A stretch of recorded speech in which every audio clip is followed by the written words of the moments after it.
This lesson will be talking about the Google hacking database.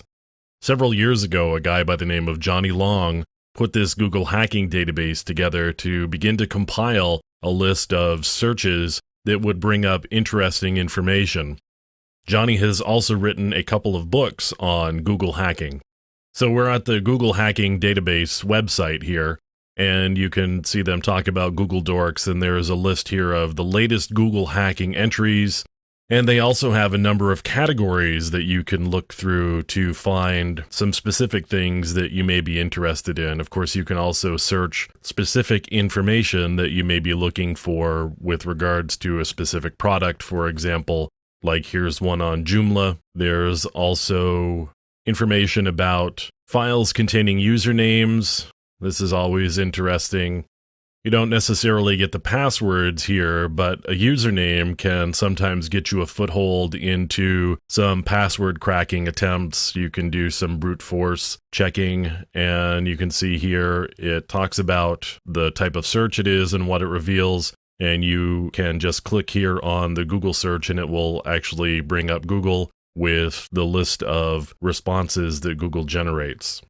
So let's look at this one here. The file type is log and the username is putty. And this is information about an SSH client. And let's see what we can bring up here.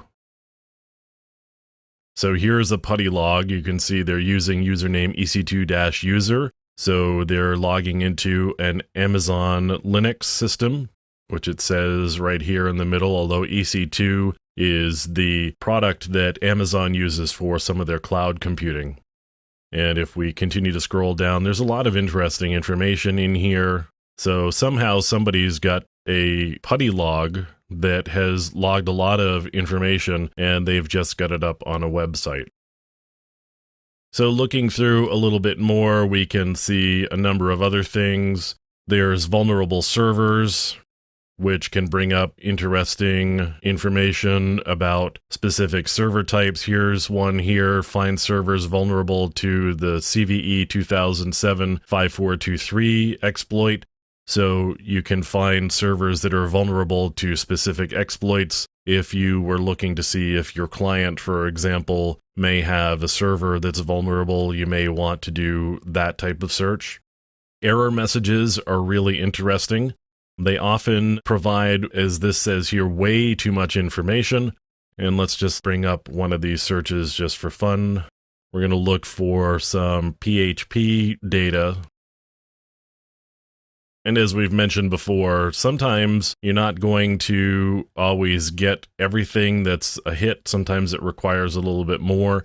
And we have some information on this website. There's a warning about this particular PHP page. And we've also got information here about a directory and a path on the system that may provide us some information. There are a number of other categories here. Files containing passwords, files containing juicy information, networker vulnerability data. Various online devices are interesting because you may end up being able to find things like cameras, or in this case, here's a Beyond TV. You can get surveillance video, more or less what this one here is, Spectra IV IP. And here's a website that's got a camera. And in this case, it's taking some time for the video to load, or there may be a problem with the QuickTime stream. I can, however, take a snapshot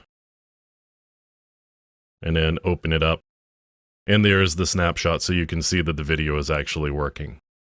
So a number of categories that they've classified things into: advisories and vulnerabilities, pages containing login portals. But what this really has is a list of queries that you may be able to use as you're going through a penetration test. So the Google hacking database, definitely a website to put into your bookmarks and check in with on a regular basis as you're working with your clients and doing ethical hacking and penetration testing.